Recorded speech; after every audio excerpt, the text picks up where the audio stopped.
Did you know that Massachusetts offers a paid family leave program that can provide you with financial support during some of life's most crucial moments? Seriously, whether you're welcoming a new child, managing a tough health condition, or caring for a loved one, knowing exactly how to access these funds is absolutely vital.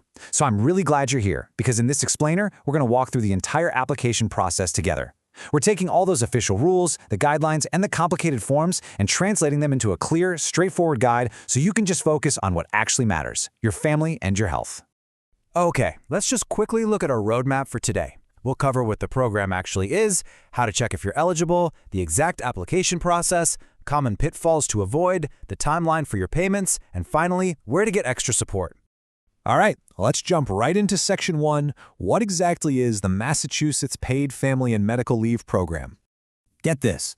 Massachusetts provides a staggering combined maximum of up to 26 weeks of paid, job-protected time off per benefit year. That is currently the longest duration of combined paid leave offered anywhere in the nation. I mean, imagine not having to choose between your family's well-being and your financial security for over half a year. That's exactly what this program does. It's a crucial safety net for when you need to recover from an illness, welcome a newborn, or take care of someone you love. Now, you don't just get 26 weeks to use however you want. It's actually broken down based on your specific situation.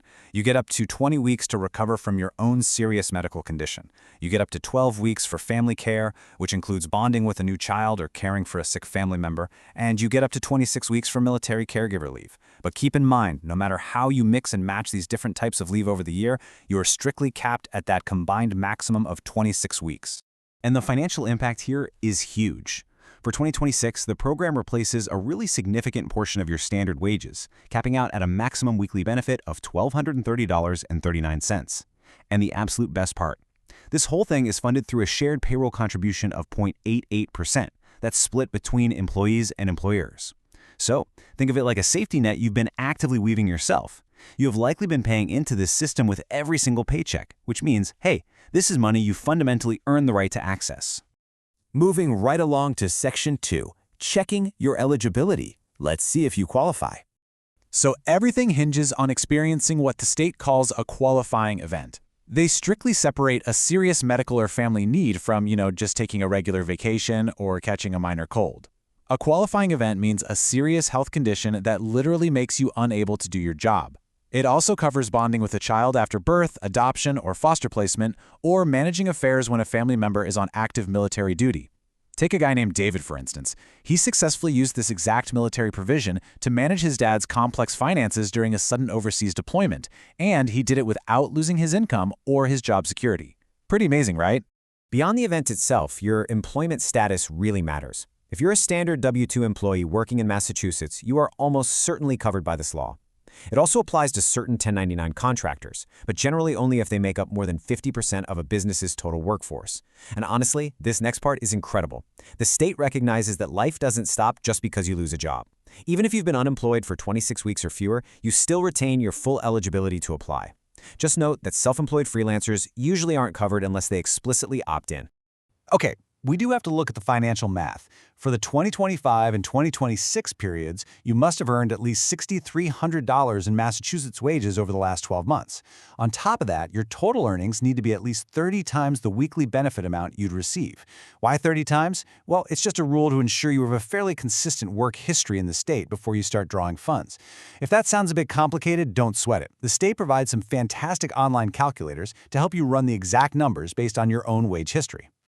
Section 3, the application process. Let's break down the actual steps. I want to give you a massive pro tip right out of the gate. You can actually apply up to 60 days in advance for a foreseeable event. Let's look at Sarah's case. She filed her paperwork a full 60 days before her scheduled C-section. Because she got way ahead of the bureaucracy, her benefits were processed and completely ready the exact moment her child arrived.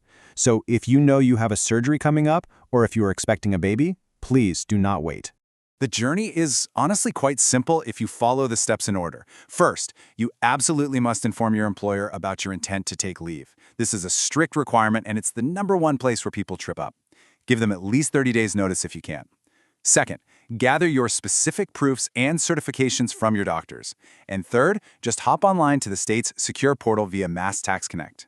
Once you have your paperwork ready, the actual application only takes about 15 minutes.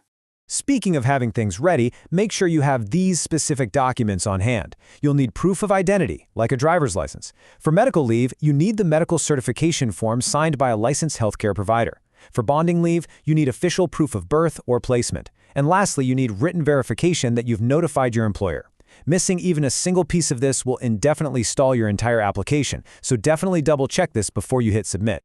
Section 4. Avoiding common pitfalls. We definitely want to steer clear of these mistakes. A huge roadblock for a lot of people is applying directly to the state when their employer actually uses a private insurance carrier. A lot of employers get a legal exemption from the state program by offering a private plan through companies like MetLife or Equitable. If your employer has one of these private plans, you don't apply to the state at all. You apply directly through that private carrier. So always check with your HR department first to see exactly where your application should be going. Also, please do not confuse your federal FMLA paperwork with the state PFML documentation. It happens all the time. They might run at the same time, but they are totally separate processes with different standards and deadlines. Simply put, FMLA protects your job, while Massachusetts PFML protects your paycheck. Submitting federal FMLA forms to the state will cause immediate delays. Job protection paperwork goes to your employer, and pay protection paperwork goes to the state. Section 5. Timelines and payments. Let's talk about when you actually get paid. So after you hit submit, expect it to take up to 14 calendar days for the state to review everything and make a decision. If you're approved, keep in mind there is a mandatory 7-day unpaid waiting period before your benefits begin to accrue. Because of this timeline, you can generally expect your very first check to arrive roughly 2 to 4 weeks after your leave officially begins. Knowing this is crucial so you can budget effectively for that first month. Once that first payment clears, you'll receive smooth weekly deposits going forward. You should also be aware that your weekly payments might be legally reduced based on other income you're receiving. If you're getting workers' comp or using certain paid time off from your employer, your state benefits will be offset so you aren't making more than your standard salary. The state does allow you to top off your PFML benefits with accrued paid leave up to your normal wage. But definitely ask your HR department about their specific topping off policy, since some companies have strict rules about how PTO is used during state leave. Section 6. Additional resources and support, just in case you need a helping hand. If you ever find yourself stuck in the weeds, you can call the Massachusetts Department of Family and Medical Leave directly at 833-344-7365.